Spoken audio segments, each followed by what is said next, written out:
Eight पे commission को लेकर बड़ी अपडेट आ रही है। केंद्र द्वारा 1 जनवरी 2026 से 8वीं वेतन आयोग लागू कर दिया गया है, जिसके लिए समिति का भी गठन कर दिया गया है। 18 महीने के बाद समिति अपना रिपोर्ट सौंपेगी। इसी बीच ये भी खबर निकल कर आ रही है, आज की यह बेहतरीन अपडेट है। अब राज्य ने भी 8वीं वेतन आयोग को मंजूरी देना शुरू कर दिया है।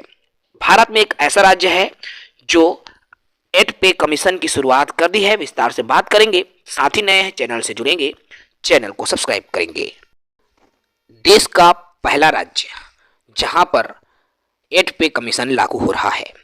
केंद्र सरकार के कर्मचारियों और पेंशन भोगियों के लिए बड़ी खबर तो आ ही रही है, क्योंकि 8 पे कमीशन को लेकर लाखों कर्मचारियों में अब हलचलें तेज हो गई है और इस पर फिटमेंट फैक्टर भी बहुत महत्वपूर्ण रोल अदा करेगा।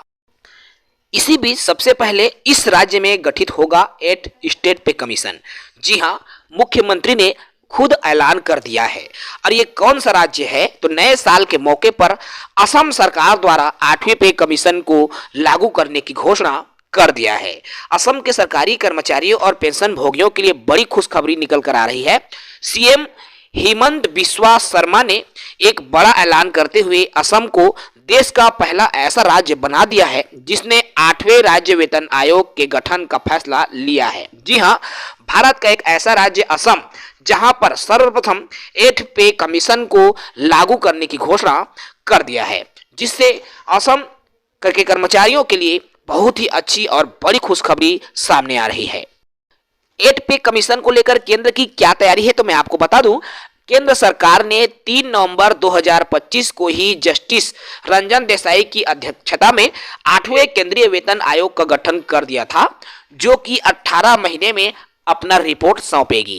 कर्मचारियों के फिटमेंट फैक्टर में सुधार होगा, जिससे कि सरकारी कर्मचारियों के वेतन में बढ़ोतरी होगी। कर्मचारी यूनियनों को उम्मीद है कि संशोधित वेतन जनवरी 2026 से ही लागू माना जाएगा। अगर हम फिटमेंट फैक्टर के गणित को समझें तो सैलरी में होने वाले बढ़ोतरी का सबसे बड़ा आधार फिटमेंट फैक्टर ही होगा। फिलहाल आयोग के तरफ से कर्मचारियों को 2.57 के फिटमेंट फैक्टर के आधार पर सैलरी मिल रही है, अर्थात जो 7वीं वेतनमान के आधार पर जो सैलरी मिल रही है 2.57 के आधार पर सैलरी मिल रही है। लेकिन चर्चा है कि 8वें वेतन आयोग में बढ़ाकर 3.68 किया जा सकता है। देखिए, यह एक अनुमान है।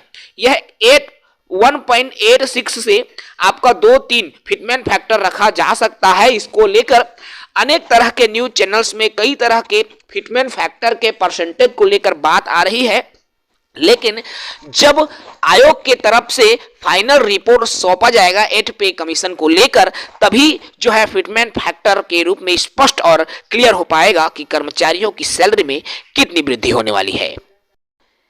केंद्र में कब सैलरी बढ़ेगी, तो 10 साल में नए पे कमीशन लागू होती है। 7वां वेतन आयोग 2016 में लागू हुआ था। उस हिसाब से 8 पे कमीशन जनवरी 2026 से प्रभावी होना चाहिए। रिपोर्ट के अनुसार सरकार बजट के आसपास जो है इसकी औपचारिक घोषणा कर सकता है।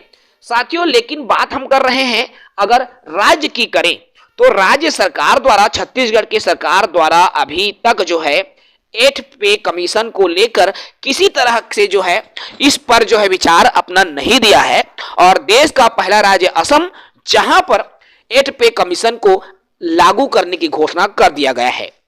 छत्तीसगढ़ की सरकार और छत्तीसगढ़ के सरकारी कर्मचारियों की भी ये जो उम्मीद है वो बढ़ गई है सरकार की ओर से कि ये जो है 8 पे कमीशन की घोषणा लागू करे और छत्तीसगढ़ के सरकारी कर्मचारियों को भी 8वीं वेतन आयोग का लाभ प्राप्त हो।